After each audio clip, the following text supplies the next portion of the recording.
PTV, Telebisyon ng Bayan.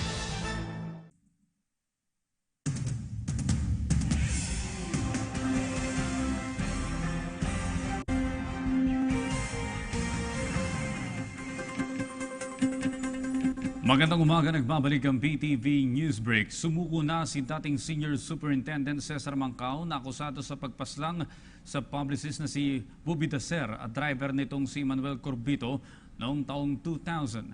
Ayon kay CIDG NCR Chief Senior Superintendent Belly Tamayo, kusang loob na sumuko si Mancao sa kanyang tanggapan sa Campo Crame kahapon ng umaga.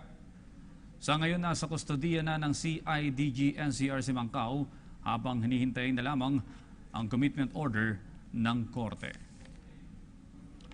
Sa iba pang balita, sinalakay ng mga armadong grupo ang militar dakong alas 9:20 ng gabi sa probinsya ng Cotabato.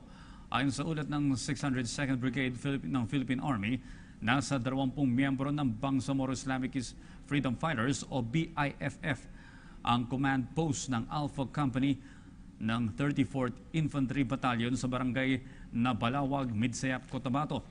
Tumagal ng kalahating oras ang palitan ng putok sa magkabilang panig gamit ang mga matataas na uri ng armas. Umatras ang mga rebelde nang dumating ang karagdagang puwersa ng 34th Infantry Battalion ng Philippine Army sa pamuno ni Lieutenant Colonel Angelo Lutera. Wala namang nasugatan o nasawi sa panig ng mga sundalo habang hindi pa matiyak sa panig ng mga rebelde. Sa ngayon, nakataas pa rin ang alerto ng militar at pulisya sa North Cotabato dahil sa magkasunod at sorpresang pananalakay ng BIFF. At yan po naman ang aming mga nakalap na balita at impormasyon para sa PTV Newsbreak. Ako po si Audrey Goriseta.